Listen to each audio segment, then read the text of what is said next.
तो हमारा पहला क्वेश्चन है, क्वेश्चन नंबर 1600 में भारत में व्यापार चौकियों की स्थापना के लिए किसने ईस्ट इंडिया कंपनी को अधिकार दिया? तो 1600 की समथिंग जो ईस्ट इंडिया कंपनी को अधिकार दिया था, तो उस समय महारानी एलिजाबेथ फर्स्ट थी और उन्होंने कहा था कि जो राज्य यानी जो व्यापार कर सकते हैं वो व्यापार करने के लिए सिर्फ और सिर्फ पूरब की तरफ जा सकते हैं, यानी पूर्वी एरिया में व्यापार कर सकते हैं, ऐसे अधिकार दिए थे। और भारत में उन्होंने चौकी स्थापित करने के लिए, जबकि यहाँ से व्यापार चला तो यहाँ से लाभ ज़्यादा हुआ, और ऐसी स्थिति में लाभ पाने के लिए उन्होंने यहाँ चौकियों की स्थापना करने के लिए कहा था। तो इसमें उत्तर है हमारी महारानी एलिजाबेथ फर्स्ट। अगला क्वेश्चन है हमारा, निम्न में से रेफ्रिजरेशन में प्रयोग किया जाता है? तो इसमें रेफ्रिजरेशन में जो प्रयोग किया जाता है वो एक तो हमारी अमोनिया गैस होती है और दूसरा होता है क्लोरोफ्लोरोकार्बन गैस, ये भी गैस है। तो ये यूज होती है क्लोरोफ्लोरोकार्बन और अमोनिया। तो इसमें चूंकि अमोनिया विकल्प नहीं है तो क्लोरोफ्लोरोकार्बन।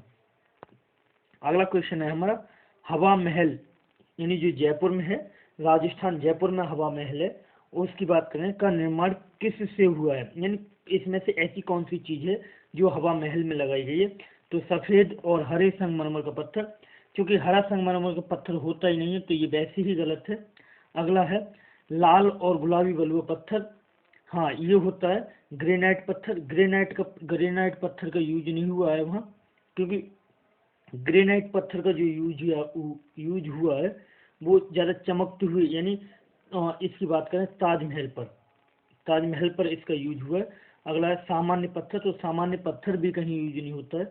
अब ऐसे में विकल्प बचे हमारे पास लाल और गुलाबी बलुआ पत्थर, और ये बिल्कुल सही है कि लाल और गुलाबी बलुआ पत्थर से ही हवा महल यानी जो जयपुर का हवा महल है उसका निर्माण हुआ है, हवा महल का, यानी विकल्प हमारा सही है बी। अगला क्वेश्चन है हमारा, टैक्सोनॉमी मूल रूप से किस से संबंधित है? तो देखें टैक्सोनॉमी का मतलब होता है वर्गीकरण। टैक्सोनॉमी जो संबंधित है वो वर्गीकरण से, और वर्गीकरण जो किया था वो कैरोलस लिनियस एक वैज्ञानिक थे जिन्होंने वर्गीकरण किया था, और उनका वर्गीकरण जो सर्वमान्य हुआ था वो वर्गीकरण था 5 यानी 5 जगत वर्गीकरण। तो वही 5 जगत वर्गीकरण जीवों का था, और ऐसे में विकल्प हमारा बनता है कि कर ढांचा कर से कोई संबंध नहीं है। अगला विकल्प हमारा खगोल विज्ञान, खगोल से भी कोई संबंध नहीं है, क्योंकि उन्होंने वर्गीकरण किया था और कैरोलस लिनियस ने प्लांट और एनिमल का वर्गीकरण किया है। तो ऐसे में ना तो खगोल से कोई संबंध है ना कर ढांचे से कोई संबंध है। और अगला विकल्प हमारा मानव व्यवहार का अध्ययन, हाँ मानव व्यवहार उसमें आता है, मानव व्यवहार का अध्ययन आता है, लेकिन अकेले मानव व्यवहार का अध्ययन नहीं किया है, क्योंकि उन्होंने प्लांटों का भी व्यवहार, उनके प्लांटों का भी अध्ययन किया, प्लांटों के व्यवहार का भी अध्ययन किया, और ऐसी स्थिति में जो जीवों में विविधता पाई जाती है उसका अध्ययन किया, यानी प्लांटों में विविधता, एनिमलों में विविधता, यानी जो जीवों में विविधता पाई जाती है उस पर अध्ययन किया था। तो ये टैक्सोनॉमी जो शब्द है वो जीवों में विविधता से संबंधित है। तो हमारा क्वेश्चन 4 का ए सही है। अगला क्वेश्चन है हमारा, किस खेल की अवधारणा स्पष्ट करके प्रतिद्वंदी को बाहर निकालना है? यानी किस खेल में ये अवधारणा है कि किसी भी प्रतिद्वंदी को स्पष्ट करके बाहर निकाला जा सकता है? तो ऐसे में एक तो हमारे पास है खो खो। खो खो में क्या होता है, कभी भी प्रतिद्वंदी को छू करके उसे बाहर कर देते हैं खो खो में। अगला है कलारी, कलारी में नहीं होता है ऐसा, जूडो में भी नहीं होता है ऐसा। हाँ कबड्डी में ऐसा होता है कि कबड्डी में कोई व्यक्ति जब दूसरे को टच कर देता है तो उसे छू करके बाहर भी किया जाता है। हाँ कभी कभी ये कबड्डी जो होता है वो पॉइंट के आधार पर भी खेला जाता है।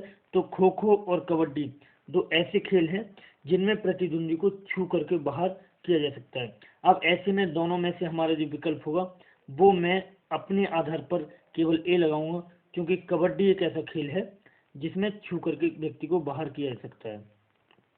अगला क्वेश्चन है हमारा, कि कल्प सूत्र किसकी रचना है? कल्प सूत्र किसकी रचना है? तो देखो, कल्प सूत्र कालिदास की रचना नहीं है, कालिदास की कल्प सूत्र रचना नहीं है, नाग दशक की नहीं है, एक विकल्प है इनमें से कोई नहीं, तो ये भी नहीं है। ये रचना जो है वो भद्रबाहु की है, जो कल्प सूत्र रचना है वो भद्रबाहु की है। अगला क्वेश्चन है, जल का परमाणु भार कितना है? तो जल का परमाणु भार ज्ञात करने के लिए हम क्या करेंगे कि जल का परमाणु भार ज्ञात करने के लिए जल का फॉर्मूला देखें तो जल का फॉर्मूला होता है H2O। H2O, क्योंकि H का परमाणु भार होता है 1 और कितने अणु हैं इसमें? H के 2, और ऑक्सीजन का कितना अणु है? 1। ऑक्सीजन का परमाणु भार होता है 16, तो 2 और 16 18, और इसका विकल्प हमारा सही होगा क्योंकि जल का परमाणु भार कितना हो रहा है? 18, तो विकल्प हमारा सही है सी।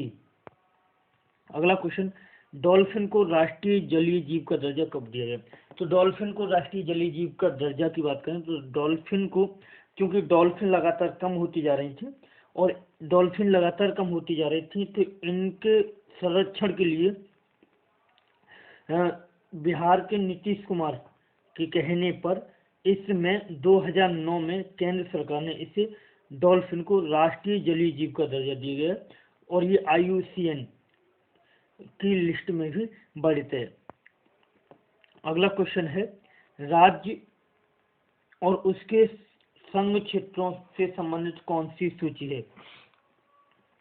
तो देखें, राज्य यानी राज्य और उसके संघ क्षेत्र, पहले अनुसूची कहती है राज्य और उसके संघ क्षेत्र, राज्य और उसके संघ क्षेत्रों के बारे में पहली ही अनुसूची कहती है, तो इसमें विकल्प हमारा सही हो गया ए, यानी पहली अनुसूची इसके लिए कहती है।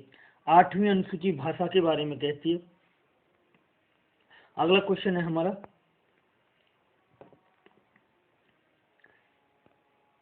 अगले क्वेश्चन पर पहुंचा। हाँ, इसकी 9वीं अनुसूची की बात करें तो 9वीं अनुसूची 31 का के तहत जोड़ी गई थी और ये जोड़ी गई थी कि किसी भी कानून को अगर 9वीं अनुसूची में डाल दिया जाए तो उस पर सर्वोच्च न्यायालय विचार नहीं कर सकता, और इसके लिए सर्वोच्च न्यायालय ने बाद में बताया कि सर्वोच्च न्यायालय अनुसूची 9 के कानूनों पर भी विचार कर सकता है। अगला क्वेश्चन है, विश्व आर्द्रभूमि दिवस कब मनाया जाता है? तो विश्व आर्द्रभूमि दिवस की बात करें तो विश्व आर्द्रभूमि दिवस 2 फरवरी को मनाया जाता है। विश्व आर्द्रभूमि दिवस से मतलब है कि विश्व आर्द्रभूमि यानी विश्व में ऐसी भूमियां जहां आर्द्रता है, तो ऐसी यानी वेटलैंड, और वेटलैंड की बात करें तो भारत में अब तक 42 वेटलैंड है, 42 वेटलैंड। रामसर स्थान है, रामसर कन्वेंशन है, और रामसर जो जगह है वो ईरान में, तो यहाँ से हुआ रामसर कन्वेंशन, और पूरे विश्व में लगभग 2800 रामसर कन्वेंशन है, सॉरी कन्वेंशन रामसर स्थान है, रामसर स्थान है। अगला क्वेश्चन है हमारा कि निम्न में से स्तनपायी है, यानी स्तनपायी का मतलब होता है कि वह कौन सा है जो अपने बच्चे को दूध पिलाता है। तो छिपकली की बात करें, छिपकली जो है वो स्तनपायी नहीं है बल्कि एक रेप्टाइल है, यानी रेप्टाइल सरीसृप। रेप्टाइल का मतलब होता है छिपकली एक सरीसृप है, मेढक भी सरीसृप के वर्गों में आता है, रेप्टाइल आता है। यूग्लिना की बात करें तो यूग्लिना जो है एक यूनिसेलुलर एक कोश की जीव है, यानी ये भी नहीं है, मेढक भी नहीं है। ब्लू व्हेल मछली बेशक कहा जाता है लेकिन ये एक स्तनपायी है। अगला क्वेश्चन है हमारा कि ताप्ती नदी का उद्गम स्थल है, तो ताप्ती नदी का उद्गम स्थल अमरकंटक है। ताप्ती नदी का उद्गम स्थल जो है वो अमरकंटक, यानी अमरकंटक जो दे रखा है अमरकंटक है, और अमरकंटक ताप्ती और एक नदी है ताप्ती के पास में ही जो अरब सागर में जाकर 2 नदियां गिरती हैं, और उन दोनों नदियों के नाम है नंबर 1 ताप्ती और नंबर 2 है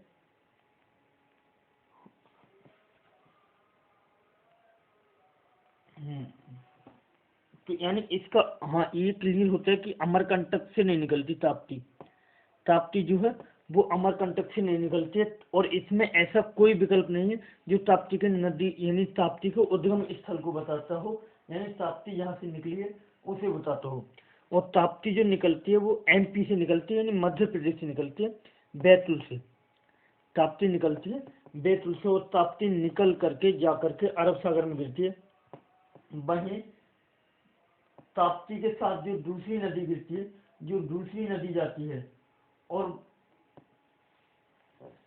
दूसरी नदी जाती है वो अमरकंटक से निकलती है। तो यानी इसमें कोई विकल्प ऐसा नहीं है जो इसका उत्तर हो। अगला है काकोरी ट्रेन डकैती कौन से साल में हुई, यानी काकोरी ट्रेन डकैती जो हुई वो कौन से साल में हुई। तो काकोरी ट्रेन डकैती की बात करें तो काकोरी ट्रेन डकैती 1925 में 1925 में हुई थी।